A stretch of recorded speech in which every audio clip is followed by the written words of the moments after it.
ক্রিজে দাঁড়িয়ে আছেন বিরাট কোহলি, মুখ শান্ত, কিন্তু প্রতিটা শটে স্পষ্ট আজ ম্যাচ শেষ না করে ফিরবেন না।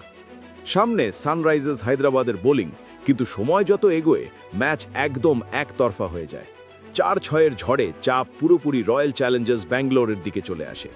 শেষ পর্যন্ত 6 উইকেটের জয় প্রমাণ করে দেয় এই ম্যাচে নিয়ন্ত্রণ কার হাতে ছিল।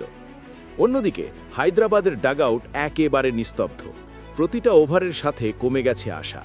ম্যাচ শেষে এই হার শুধু স্কোরবোর্ডে নয়, আত্মবিশ্বাসেও বড় ধাক্কা। ক্যামেরা যখন কাব্যা মারানের দিকে যায় তার চোখে স্পষ্ট হতাশা, কিন্তু ম্যাচ শেষে তার বক্তব্য সবাইকে অবাক করে দেয়। তিনি খোলাখুলি স্বীকার করেন কোহলি শুধু রান করেন না, ম্যাচকে নিয়ন্ত্রণ করেন। তার ধৈর্য, সঠিক সময়ে শট খেলার ক্ষমতা আর চাপের মধ্যেও ঠান্ডা মাথা, এই গুণই তাকে অন্যদের থেকে আলাদা করে। এটা শুধুই আনুষ্ঠানিক কথা নয়, বরং প্রতিপক্ষের জন্য এক সত্যিকারের সম্মান। এই ম্যাচে যেখানে হায়দ্রাবাদের ব্যাটিং প্রত্যাশা পূরণ করতে পারেনি, সেখানে বেঙ্গালুরু প্রতিটা সুযোগ কাজে লাগিয়েছে। বোলিংয়ে শৃঙ্খলা আর ব্যাটিংয়ে নিয়ন্ত্রণ দুটো মিলিয়েই জয়কে সহজ করেছে। আর যখন দলে কোহলির মতো ব্যাটসম্যান ফর্মে থাকে, তখন প্রতিপক্ষের জন্য ম্যাচে ফেরা প্রায় অসম্ভব হয়ে যায়। যদি আপনিও কোহলিকে একজন মহান ব্যাটসম্যান মনে করেন, তাহলে ভিডিওটি লাইক করুন এবং কমেন্টে জানান আপনার মতে বিরাট কোহলি আর ঈশান কিষানের মধ্যে কে সেরা। এখন শুনুন পুরো ম্যাচের ঘটনা। ইন্ডিয়ান প্রিমিয়ার লিগ 2025-এর শুরুতেই মুখোমুখি হয়েছিল আরসিবি ও হায়দ্রাবাদ।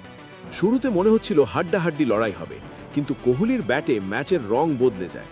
বেঙ্গালুরুর অধিনায়ক রাজাত পাটিদার টস জিতে প্রথমে বোলিংয়ের সিদ্ধান্ত নেন।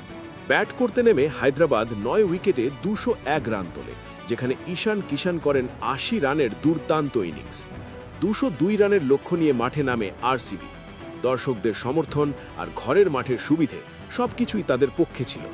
কোহলি 38 বলে 69 রান করে ম্যাচের ভিত গড়ে দেন। তার সাথে দেবদত্ত পাটিক্কাল 26 বলে 61 রান করে ম্যাচ পুরোপুরি নিজেদের নিয়ন্ত্রণে নিয়ে আসেন।